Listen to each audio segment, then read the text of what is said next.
When the Pistons began their rebuild 3 years ago, they were expecting quicker results. In 2020, Detroit hired Troy Weaver as their general manager. Shortly after getting the job, Weaver said, "This isn't a rebuild, it's a restoring.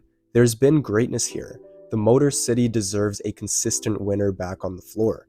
Fast forward to today, and the Pistons have the worst record in the league. They're currently on a 12-game losing streak, which has raised many questions about this team's future. No one is denying the talent on this roster, but clearly something isn't working. To me, these issues boil down to one thing, that being roster construction. Detroit has prioritized upside over on-court fit, and it's coming back to bite them. The Pistons can still salvage this rebuild, but they'll need to identify their core pieces and bring in more win-now players that complement them. Before we get into it, make sure to leave a like on this video and subscribe. I'm trying to hit 500 subscribers by the end of the year, and your support goes a long way. With all of that being said, let's get into the video. After a 29-point loss to the Raptors, Cade Cunningham said, "We've got to be realistic about the situation. It's hard to just be like, oh, we're good, because we're bad. We've got to address that." Now, I will say the Pistons have been a bit unlucky this season. They've had a tough schedule to start the year, and all their veterans have dealt with injuries. This is a recipe for disaster, and it's part of the reason why they're underperforming. Even still, you'd like to have seen much more so far.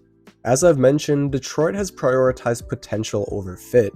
James Wiseman and Marvin Bagley were both disappointing number 2 overall picks, but because they were picked that high, the Pistons have taken a chance on them.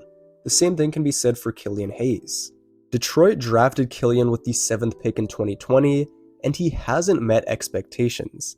Killian is a backup point guard at best, yet he started for most of his career. I get that Detroit isn't a free agent destination, so taking a flyer on high potential players makes sense.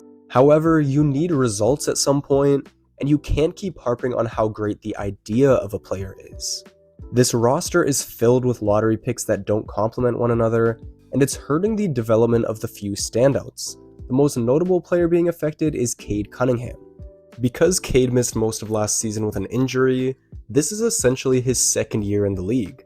He's still learning the NBA game, but it's hard to do that when you have a poorly constructed roster around you. Detroit has typically started Cade, Killian, Ausar Thompson, Isaiah Stewart, and Jalen Duren.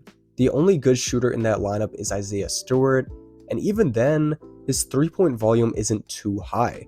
He doesn't have a quick trigger on his threes, and he'll often turn down an outside shot unless he's wide open. Cade is supposed to be the engine of this offense, yet he's surrounded with non-shooters that fail to decrease his offensive load. I like Ausar and Duren, but their lack of shooting has been exacerbated by the fact that Killian Hayes is getting so many minutes.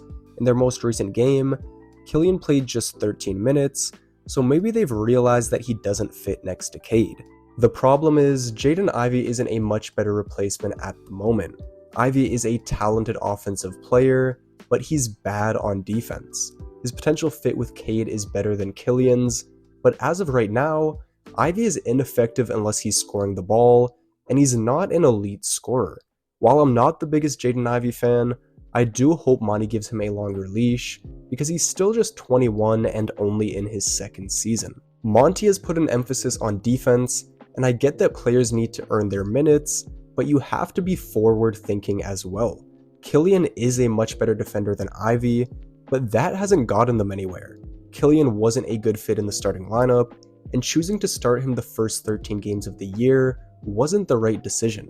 Ivey may not be the player Monty wants him to be right now, but I don't think demoting him to the bench was good for his confidence. Ivey has more potential than Killian, and when you're already a bad team, it makes sense to give a chance to the player with more upside.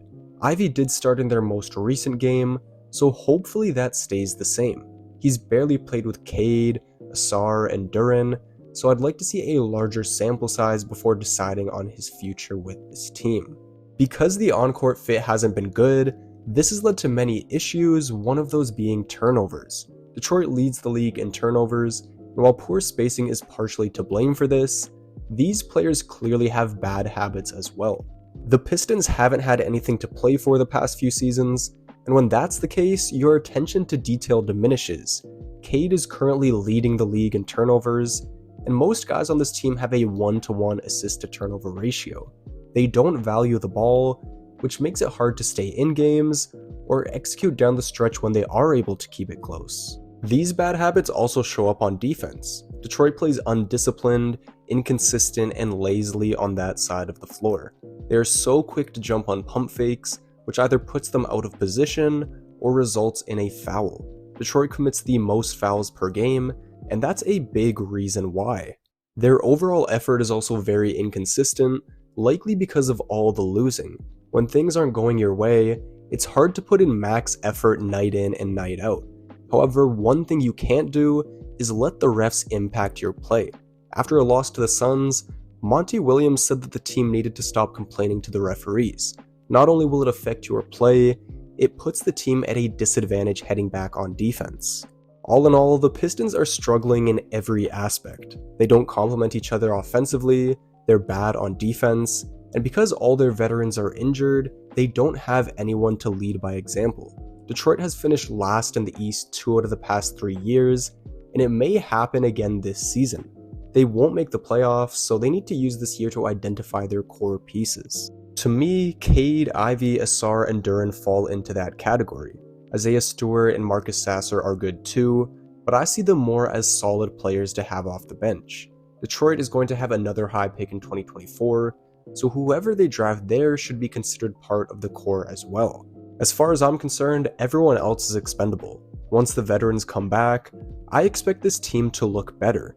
This will emphasize the importance of mixing young talent with experienced veterans. Detroit has tried to make it work with several young players, but at this point, would you rather have Killian Hayes, Marvin Bagley, and James Wiseman, or 3 veterans that can provide mentorship and help you win games? They don't need to make a huge move for someone like Zach LaVine, but with all the cap space they'll have next summer, they could bring in some quality players. Some realistic signings could be Kelly Oubre, Malik Monk, Isaiah Hartenstein, or Taurean Prince. If Detroit were able to get one of these guys, I'd consider that a success. They could also look to re-sign vets like Monte Morris and Alec Burks this summer. Obviously, these moves won't catapult the Pistons into championship contention, but it would get them headed in the right direction. Ultimately, it's up to Troy Weaver to execute this. When he was hired by Detroit, he said he wanted to retool the roster, but they haven't found much success. Last summer, the Pistons had $30 million in cap space, but instead of going after any free agents, they decided to absorb Joe Harris's contract. I like many of the young players Weaver has drafted, but at some point you have to try and establish a winning culture. Hopefully they're able to turn it around and give this fan base something to be excited about. Anyways, that's going to be all for today's video. Make sure to leave a like, subscribe, and let me know your thoughts down in the comment section below. With all of that being said, I'm out, and I'll see you in the next video.